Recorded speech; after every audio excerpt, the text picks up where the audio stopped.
Bienvenue à tous dans le deuxième épisode de mon voyage en Nouvelle-Zélande. Cette fois, je vous emmène avec moi dans les régions au nord de chaque île.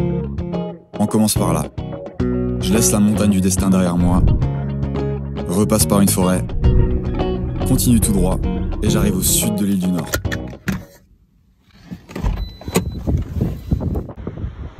Sable noir, sunset, vent, vagues.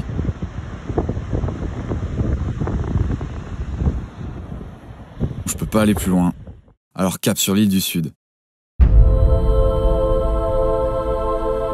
La Nouvelle-Zélande est un pays inimaginable.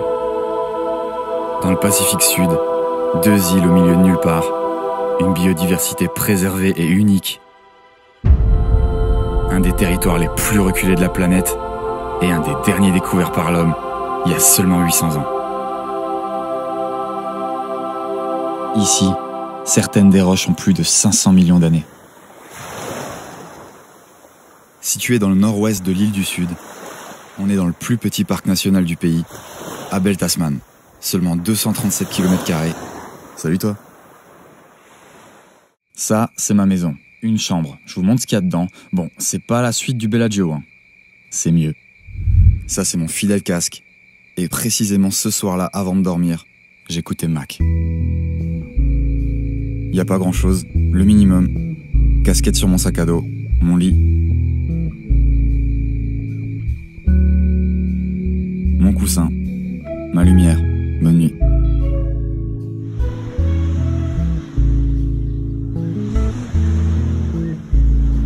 J'oriente toujours ma tente à l'est. Comme ça, quand je me lève, il se passe un truc. Ça, c'est 5 minutes après mon réveil, un pas dehors. Bon allez, c'est pas tout ça, mais j'ai toute la côte à traverser en 4 jours. Il y a quelques bornes, alors let's go. J'arrive sur les rochers. Ça déjà, c'était pas prévu. Je me suis trompé de chemin. Mais bon, comme le dit Mike, tant que je suis sur Terre, je suis jamais perdu. Et puis personne viendra me chercher ici de toute façon.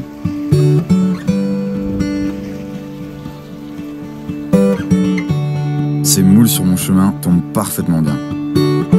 J'ai pas beaucoup à manger sur moi. Je me les fais cuire dans l'eau de mer. C'est prêt. Je profite de cette plage déserte.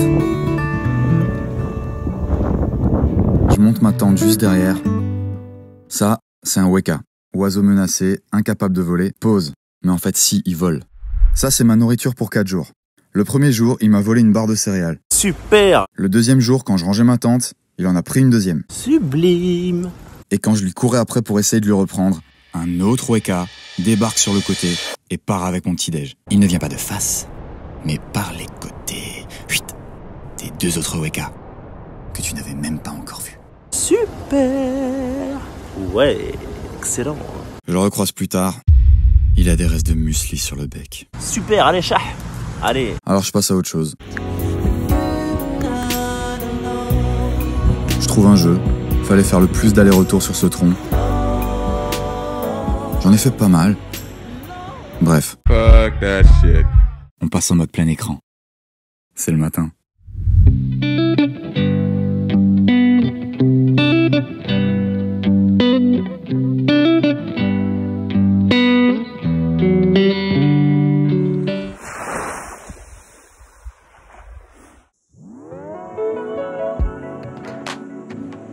Je tombe dans cette belle forêt primaire.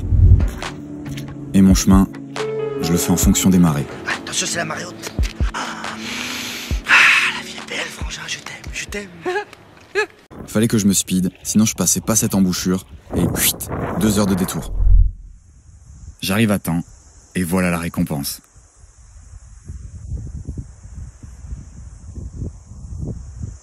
Et puis toujours ce calme. Repos sur cette plage après les 16 km d'aujourd'hui. C'est là que je m'arrête.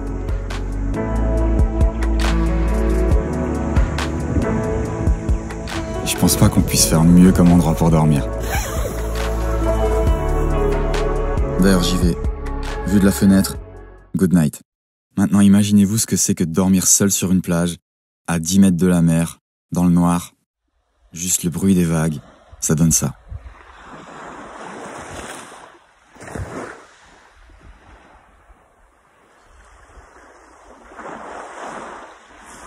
Magnifique. On continue la traversée. Je passe par ce pont suspendu à 20 mètres de la Falls River. Cette zone regorge d'endroits cachés, et ça c'en est un. Cléopatra's Pool, la piscine de Cléopâtre. Bon, je doute qu'elle y soit réellement allée, hein. Mais le nom est stylé. La vie à profusion partout autour de moi.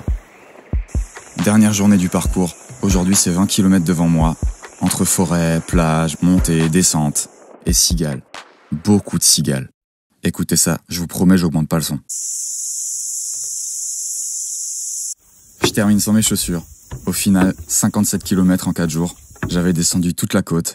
Je pouvais repartir. Là, dans ma tête, ce qui se passe, c'est simple. J'étais heureux.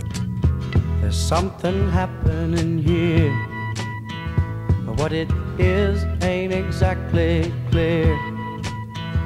There's a man with a gun over there. Un de ces quatre, Abel Tasman. Je reviendrai. Merci.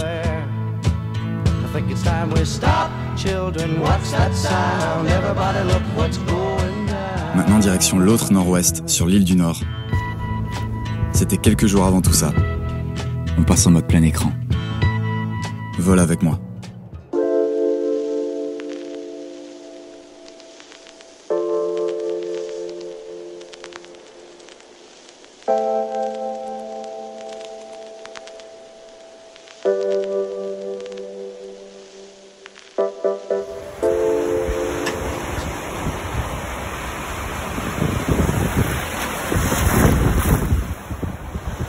Great Exhibition Bay, des plages gigantesques, une eau transparente.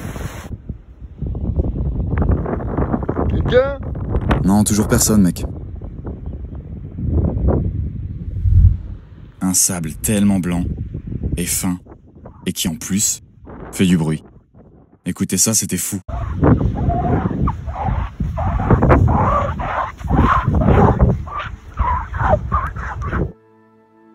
Ce couple m'inspire beaucoup de choses.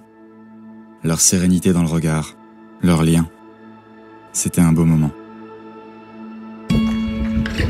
Toujours à courir après le soleil, tous les jours. C'était devenu mon mode de vie. Et il n'y avait aucune raison que ça change. J'arrive sur cette plage immense, le Cap Nord en face de moi. Elle devait faire plus de 10 km de long.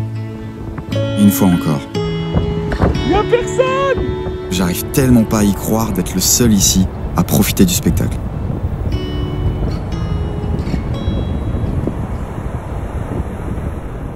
D'ailleurs, quand ce morceau de sable touchera le sol, on passe en mode plein écran.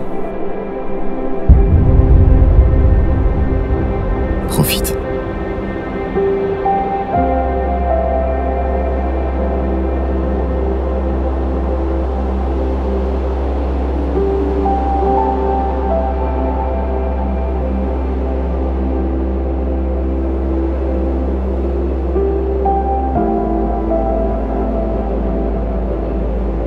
Ce que j'adore après le coucher du soleil, c'est tous ces oiseaux qui rentrent se coucher parce qu'il va faire nuit. Et il y a encore un dernier endroit où je dois vous emmener. C'est le point le plus au nord de la Nouvelle-Zélande, le bout du monde en quelque sorte. Le cap Leinga. Endroit surpuissant. Les eaux de l'océan Pacifique à l'est et celles de la mer de Tasman à l'ouest se rencontrent et créent des courants très dangereux. Les Maoris racontent que c'est le lieu du grand saut de départ des esprits. Les âmes viendraient ici et se jetteraient dans la mer pour rejoindre l'au-delà. Juste là en bas. Je suis là, seul, à 150 mètres au-dessus de la mer, à ressentir pleinement la force des éléments qui m'entourent.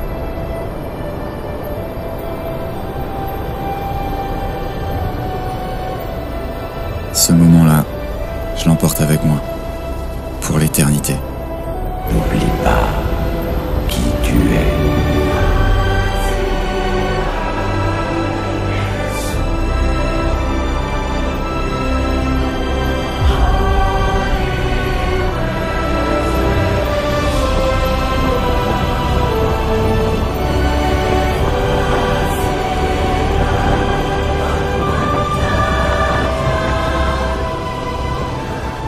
Je vous quitte sur ça. J'espère que cette vidéo vous a plu. N'hésitez pas à le mettre dans les commentaires. Merci beaucoup de l'avoir regardé. Vivez vos rêves. Les oiseaux rentrent à la maison. Je vais me chercher un endroit pour dormir. À très bientôt pour la suite.